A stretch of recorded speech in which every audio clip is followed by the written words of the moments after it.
listening to the Successful Mind Podcast.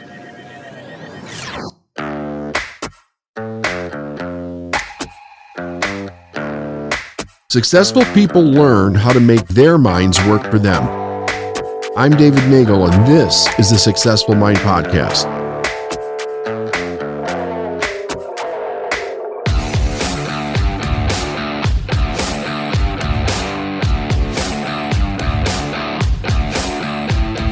Hey everybody, David Nagel here. Welcome to the Successful Mind Podcast. Today my guest is David Meltzer. He's just absolutely amazing person. He interviewed me before, and we wanted to talk to you about a couple of things that were really interesting. One thing I just want to shoot across the bow to you. I saw an interview on your website where you were having a conversation with Bob Proctor, and he was my mentor. And he asked an absolutely phenomenal question about how you get so much done. You're kind of known for how much you get done. You're an amazing entrepreneur and the TV shows and like all these different things that you're doing. How do you manage to do that? Well, first, understanding time is the dependent variable of all matter, subjective and objective matter. And yet time is infinite in the past. We could shut our eyes and go back 100 million years in about 0.1 seconds to a second. We can also realize that the future is infinite in the nature of time. We can go forward 100 million years in a matter of a second.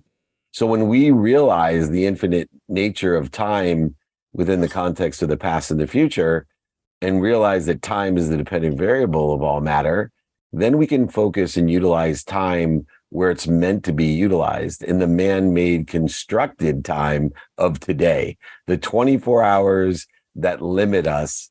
And instead of trying to utilize time in an infinite way, we can utilize time in a trajectory of where we think we want to be, making sure that we give meaning to the past in alignment with that trajectory, but utilize 3 lenses in the 24 hours of man-made constructive time. The first, productivity. Paying attention and giving intention to how productive, how much value we're giving to each minute of the day, each hour of the day. The second lens is accessibility.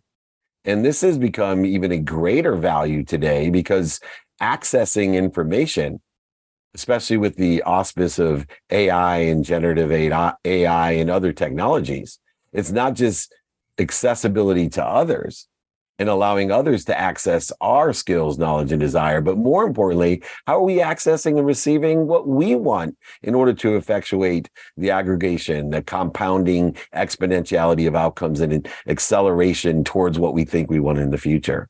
And then finally, the one that I'm most known for, which most people don't understand is aligned with time, is the lens of gratitude.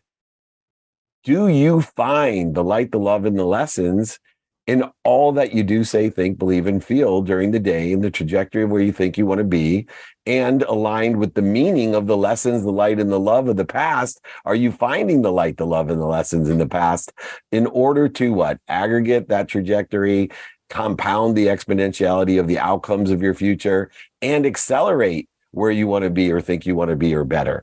And so utilizing time as it was made as a man-made construct, a dependent variable of all matter, subjective and objective, and then finally understanding the relativity of thought to time, that the speed of light, which is determined by a particle of light that leaves the sun and hits the earth, which creates the man-made constructive clock, that the speed of thought is multiples times faster, so that we can leverage and bend the man-made constructive time by refocusing and focusing and utilizing thought instead of just what we're doing and saying. We now can utilize thought, feelings, in order to accelerate and exponentially aggregate what we want in the future or better.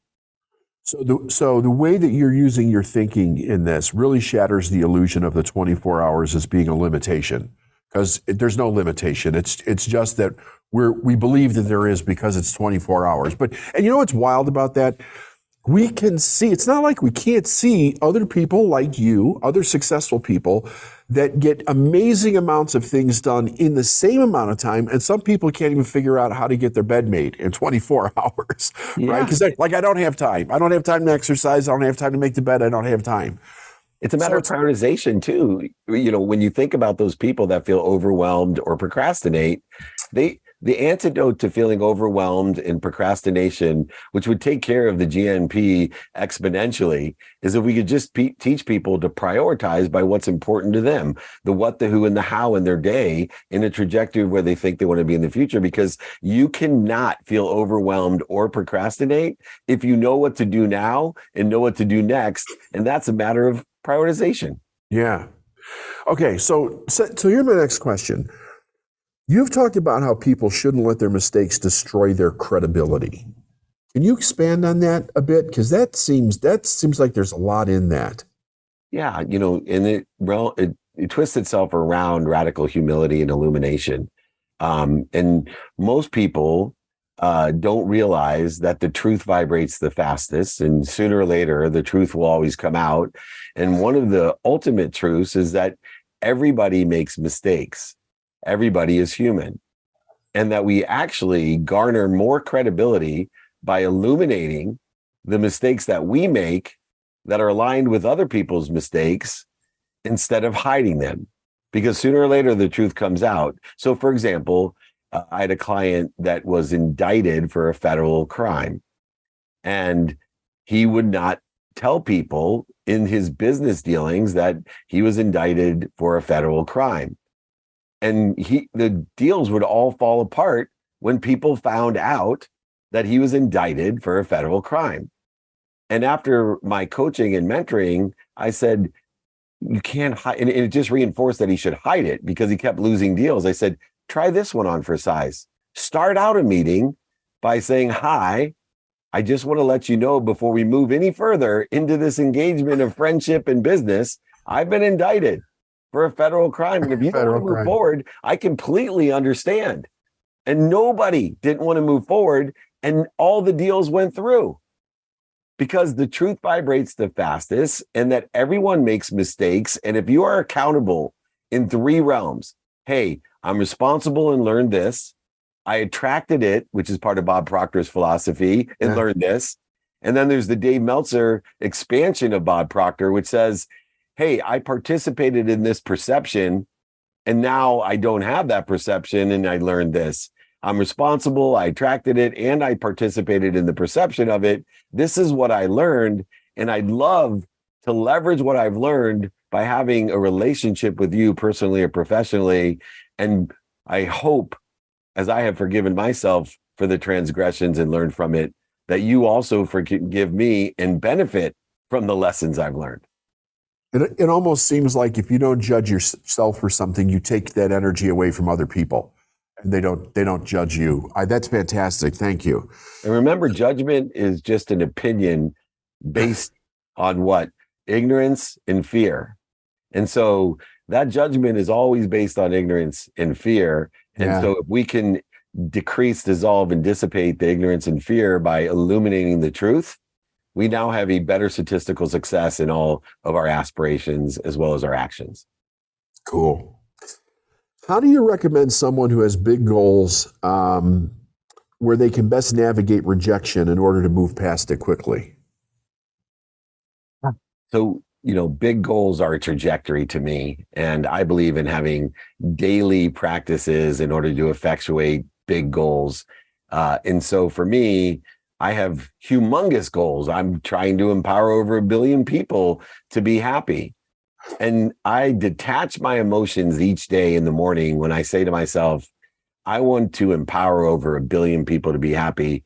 But today, this is what I want personally, experientially, giving and receiving in the trajectory of empowering all those people. This is who I can help and who can help me in the trajectory of helping all those people. This is how I can utilize my time in productivity, accessibility, and gratitude in the trajectory of that outrageous goal of empowering over 1 billion people. Now, therefore, I know what's important to me with the activities I have planned, the activities I don't have planned, my sleep, the activities I get paid for, the activities I don't get paid for.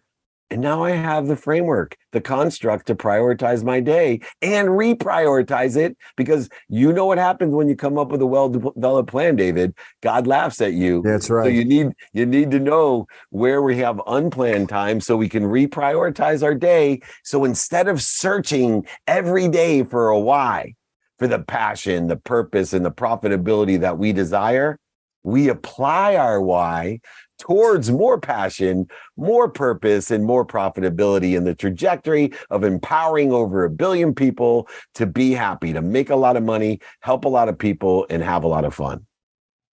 That's amazing. Okay. What are your top 3 personal daily routines that you never skip out on and know that it adds up to your success and impact? Oh, that's easy. So everyone should have 3 non-negotiables. That's how I define what you just asked me. The first non-negotiable and it's all time-based. Remember, time's the dependent variable of all my matter. So I spend a minimum of an hour a day on my health.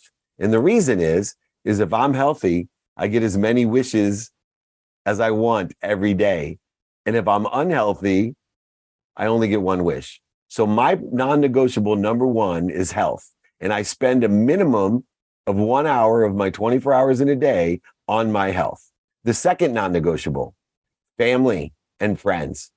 So for me, I spend a minimum amount of time, 30 minutes with my wife, 30 minutes minimum with my 13-year-old, 7 days a week, 2 minutes minimum with my 3 daughters who are older. I asked for 5. They gave me a minimum of 2. But I know that 2 minutes a day, every day, is worth more than 2 hours on a Saturday, especially with teenage girls. And then I spend a minimum of 1 minute a day with my mom. And I only tell her 4 things minimum every day. I tell her the 4 things I know that put our relationship at ease, which is, Mom, I'm happy. Mom, I'm healthy. Mom, I love you. And Mom, I appreciate you. Those are the only 4 things my mom gives a shit. She'll try to project those 4 things by making me fix screen doors and driving her places and making me feel guilty. But it's amazing when you reaffirm the 4 things that your mom or dad want to know about you. You're happy, healthy, love, and appreciate them. How easy the most difficult relationships in the world are. And then I spend a minimum of 10 minutes a day with friends I haven't talked to. So I have a list of over 1,000 people. And every day I spend a minimum of 10 minutes emailing, texting, or calling and checking people off my list that are not as relative as the people I talk to every day, but I want to stay in connectivity with college roommates, friends from my childhood, different business associates, etc. The third non-negotiable is time. So I spend a minimum of 10 minutes a day studying my time every day. I'm making sure that I'm aligning what I think, say, do, believe, and feel and trajectory of where I want to be, and making sure the meaning of my past is also aligned with the trajectory of where I want to be by allocating the time in intention. So I spend a minimum of 10 minutes a day paying attention and giving intention to time to create the coincidences, the karma, the luck in my life. And so those are my 3 non-negotiables every day: health, family and friends, and time.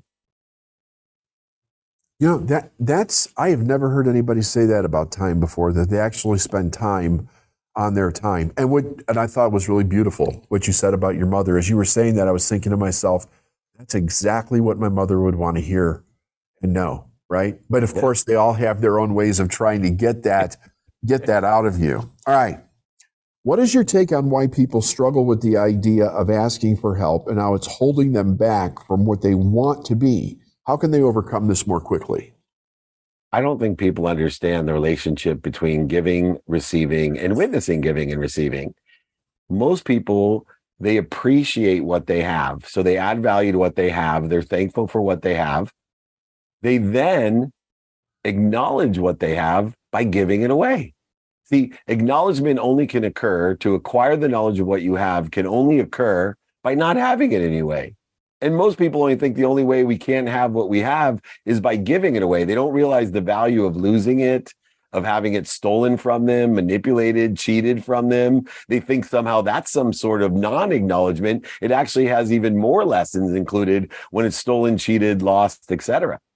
But the real mistake that creates this interference between receiving and the worthiness of asking for help is they don't understand the flow that has occurred, the third component of appreciation and acknowledgement, and it's asking.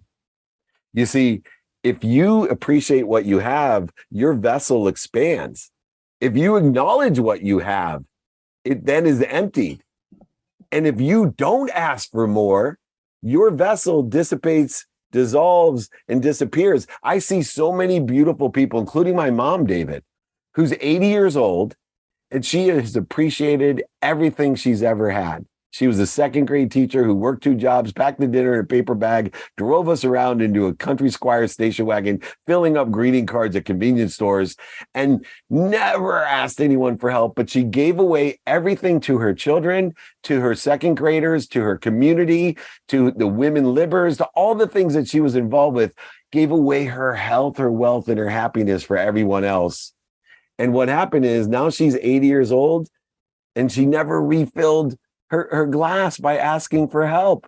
And so now her vessel is dissipated to a point where she has given away her health, her wealth, and her happiness. And now she needs it. And it kills her to have to ask for help instead of understanding that asking for help is part of giving and receiving and witnessing it. You know, God gives us doggy biscuits. And, you know, I don't care what religion you are or what you believe, it's biochemically proven. When we give, you receive a dose, dopamine, oxytocin, serotonin, and endorphins. And this creates more health and happiness in your life. When you receive a dose, the same dose. And those who witness the giving and receiving has the dose. And it's so amazing that we don't think about, hey, this might be a good thing to do. There's actually a biochemical doggy biscuit that says, keep doing it, compared to anxiety, worry, fear, depression, inferiority, superiority, the need to be right, offended, separate, inferior, superior, which creates cortisol, which then creates inflammation, which is like getting a slap on the hand. We get a spanking from God. And so I'm very in keep awareness of what is biochemically in the reward system to indicate maybe this is good behavior, giving, receiving, and witnessing giving and receiving. I also want to say one more thing, because this is a huge point, David. Why is it that, you know, we love to give, and when we're asked for help, it feels so good to give help? It feels great, but we are denying people that same gift of asking them to feel good, to get that doggy biscuit. So I encourage everyone to appreciate, acknowledge, and ask for more. That's awesome. I love that. And you're right. It is an amazing feeling when you're able to give to someone. And it would be really cool if people started learning at a young age the gift of actually asking for something instead of having to do everything, you know, by yourself. I remember when I was a kid, I used to hear, don't be indebted to anybody for anything, right? Do everything yourself. And it's such a toxic belief. I mean, it really doesn't do anything. It's a zero-sum game, right? Like it's a negotiation, a trade, talking of Bob Proctor, who taught me about giving, right? And he explained to me, it's not a zero-sum game. There's no trade or negotiation in giving. It's a value add game. When you receive, you add value. When you give, you add value. When you witness, you add value. Absolutely. You made an incredible offer to offer books to our listeners, a signed copy. You want to tell everybody about that? Well, I certainly appreciate you asking, because on my mission of empowering over 1 billion people to be happy, it's finding 1,000 people like you to empowering 1,000. And I want to plant seeds under these trees. And the best way is I give my book, and I wanted to give your entire community my book. I'll sign it. I'll send it to them. I'll pay for shipping and the book. So there's no hidden free shipping, but you got shipping and handling. I will send it. Just email me, david@dmeltzer.com. Put it in your notes, david@dmeltzer.com. I will send everybody a book. Okay. And I'll make sure that we put that, you know, in our information. That's fantastic. Everybody needs to get his book. Absolutely fantastic knowledge. These are things that we talked about today that literally can change the course of your life in a very short period of time. It give you a quantum leap in what you're looking for. David, I want to thank you so much. It's been such a joy. to talk with you again, and I wish you all the best. And I can't wait till you hit that billion, right? 1 billion people. That's Over awesome. 1 billion people. Be kind to your future self. Do good deeds. Thank you so much, David. All right, my friend. Take care. Take care. Thank you.